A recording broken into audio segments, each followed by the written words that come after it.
Hey, greetings, ladies and gentlemen. Welcome to this amazing show. This is T.O.T, the unspoken thoughts of thinkers. And I'll be your host, JAMM LEKI KUSH. Now, this is the first of its kind, and this will be our very first episode. In this show, we'll be talking about the realities of thoughts. I'll be speaking from my mind, inspired by your thoughts, and guided by God's wisdom. Welcome.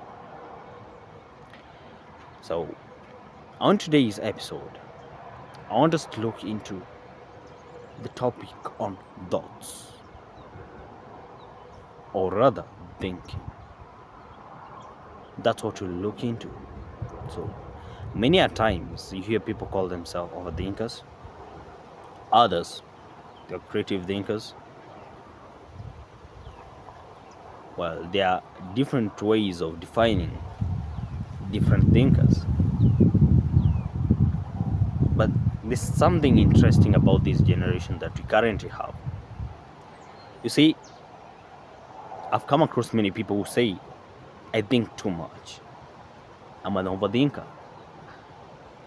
I don't know how to handle my thoughts. And I'm like, why are we having so much of overthinkers in this current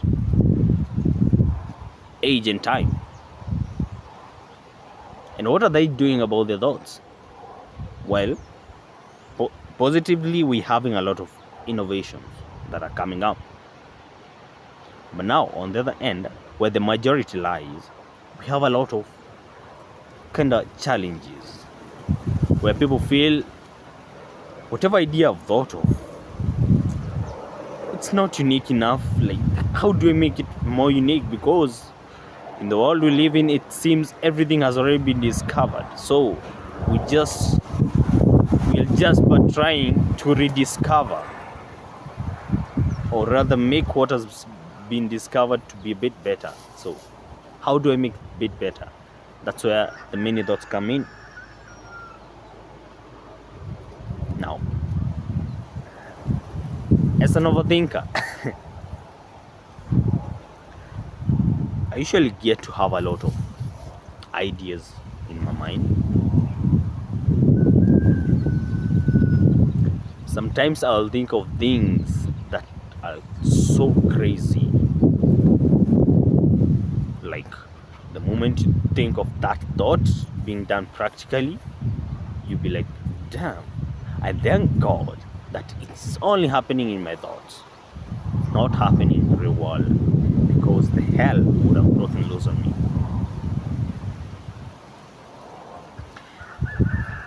You see,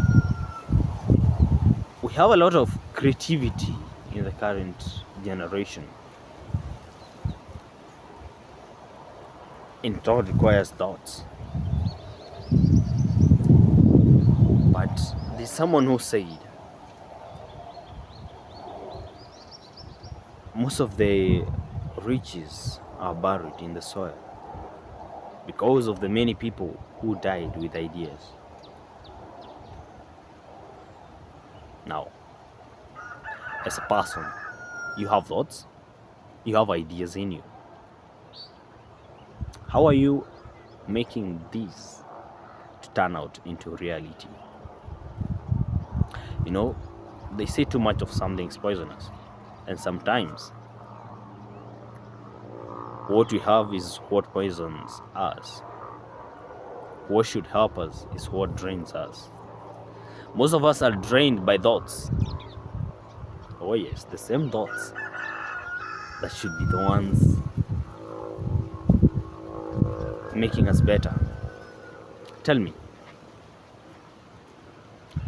how many ideas have you thought of in this year so far? And how many have you done? You see, you get to have millions of ideas, but practically you've done like 10. And be like, why am I doing so less? Yes, I have so much in me.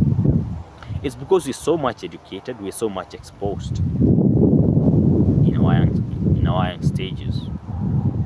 We get to have a lot that is inputted into our brains as we grow. And that makes our brains so active. But you see, the same energy in which our brains are developed or made active through the education and the ideas we get to garner, and through the creativity we grow in ourselves, it's not the same energy with what we find in the real world.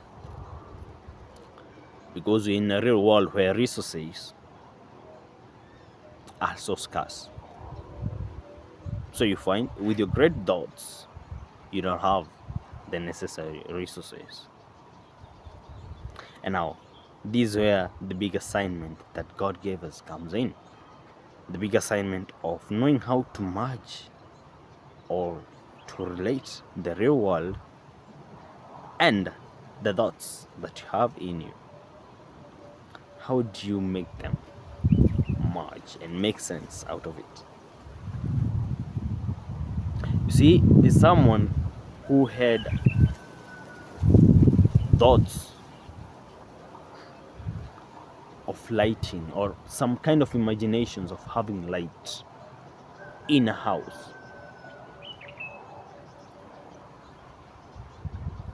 You see? And it was not just one person, there were several other people. They had different thoughts, but there is this specific one whose thought led him to using the resources that were there to come up with a bulb. He tried several, but finally he managed. He invented a bulb. Mind you, it's not the same person who invented the wires that are used to transmit the electricity currents. The electricity currents. Now, you see, it means there were different brains. People had thought differently. And then, the moment they were able to match their thoughts with reality, they created an impact.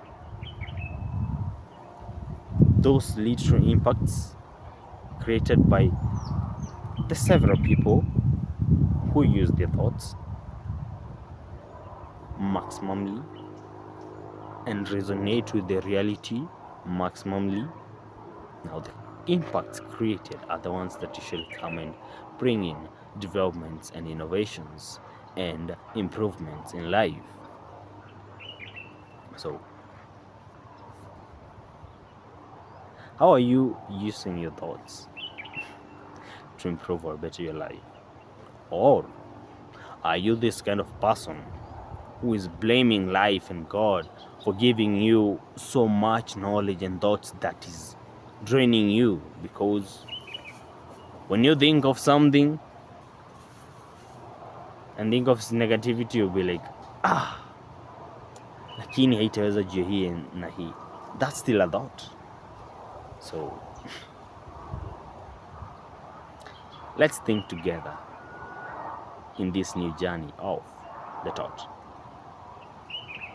My name is JAMM Leki Kush.